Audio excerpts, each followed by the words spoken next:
வணக்கம். சுகுமார் சீனிவாசன் பேசுகின்றேன். ஞானம் இன்று ஒரு தகவல். நேற்று ஒரு திருக்குறளை படிக்க நேர்ந்தது.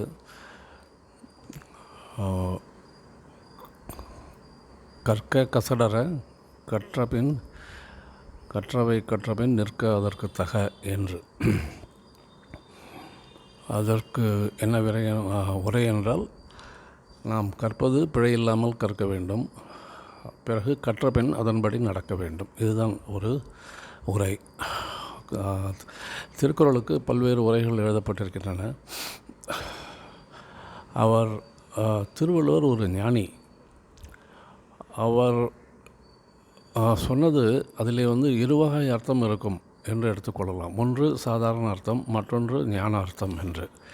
இதைத்தான் ஞானிகள் சுட்டிக்காட்டுவார்கள். ஏனெனில் திருவள்ளுவர் அதை ஒரு பரிபாஷை என்று சொல்வார்கள், மறைத்து சொல்வது. இங்கு கற்க கசடரபின் என்று எதை சொல்லுகின்றார் என்றால், ஞானார்த்தத்தின்படி இதை நான் உங்களுக்கு பகிர்ந்து கொள்ள விரும்புகின்றேன். ஏனெனில் ஒரு குரு மூலமாகத்தான் இதனுடைய அர்த்தத்தை தெரிந்து கொள்ள முடியும்.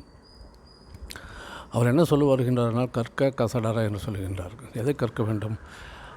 முதலிலே கல்வி என்பது ஞானிகள் என்ன சொல்வார்கள் என்றால், நாம் கற்றுக்கொள்வது, ஒரு பள்ளிக்கூடத்தில் கற்றுக்கொள்வது, கல்லூரியில் இவையெல்லாம் பொய்க்கல்வி என்று சொல்வார்கள்.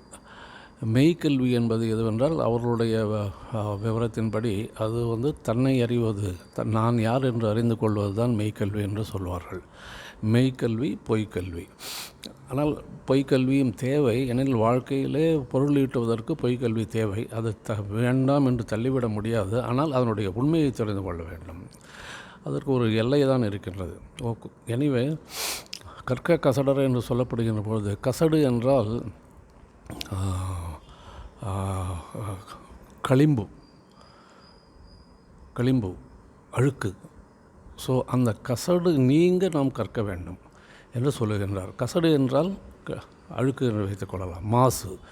ஸோ அப்பொழுது மாசு என்ன இருக்கின்றது, நம்மிடம் இருக்கின்றது என்பதை அவர் சொல்லாமல் சொல்லுகின்றார். படிக்கும் எல்லோருக்குமே உள்ளுக்குள்ளே மாசு இருக்கின்றது. என்ன மாசு?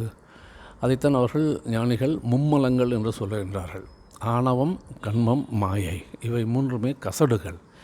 இவை இயற்கையாகவே நம்மிடம் இருக்கின்றன. இவை மலங்கள், மும்மலங்கள் என்று சொல்லலாம், குற்றங்கள் என்று சொல்லலாம்.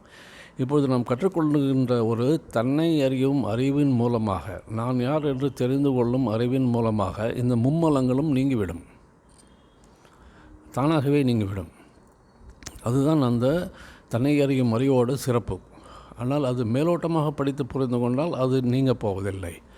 அது உள்ளார்த்தமாக வாங்கி கொண்டால்தான் அதனுடைய மும்மலங்கள் என்பது நீங்கிவிடும். அப்பொழுது கற்க கசடர் என்று சொல்வது, நீங்கள் மெய்க்கல்வியை கற்றுக்கொள்ளுங்கள், உங்களுடைய கசடுகளான ஆணவம், கர்மம், மாயை நீங்கிவிடும்.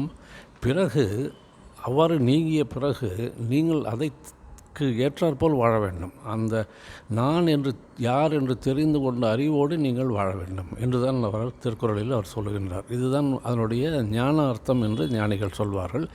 இதை நாம் எல்லோருக்கும் பகிர வேண்டும் என்பதற்காக சொல்கின்றேன். வேறு ஒரு கொடுக்கப்பட்ட உரைகளை பற்றி குறை சொல்ல வேண்டும் என்ற எண்ணம் கிடையாது. உண்மையான திருவள்ளுவர் சொல்ல ஏனெனில் அவர் சொல்லுகின்றார், ஒருமைக்கண் தான்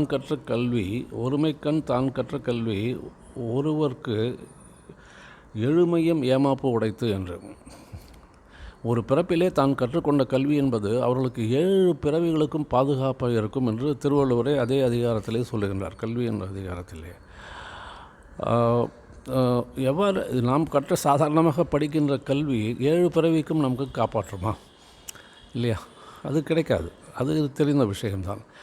ஆனால் அவர் என்ன சொல்கின்றார், நீ கற்ற கல்வி 7 பிறவிக்குமே உன்னை காப்பாற்றும் என்று சொல்லும்பொழுது அது எந்த கல்வி என்பதை அவர் எதை சுட்டி காட்டுகின்றார்? மெய்க்கல்வி. அதாவது தான் யார், நான் யார் என்று தெரிந்து கொள்ளக்கூடிய கல்வி தான் மெய்க்கல்வி. அந்த கல்வி நீ அதான் ஞானம் பெற்றால், தன்னை பற்றிய அறிவை நீ பெற்றால் உன்னை அது 7 பிறவிகளுக்கும் காப்பாற்றும் என்று திருக்குறளில் திருவள்ளுவர் சொல்லுகின்றார். இதுதான் உண்மை. இதைத்தான் நான் பகிர்ந்து கொள்ள வேண்டும் என்று விரும்பினேன். நன்றி, மிக்க வணக்கம்.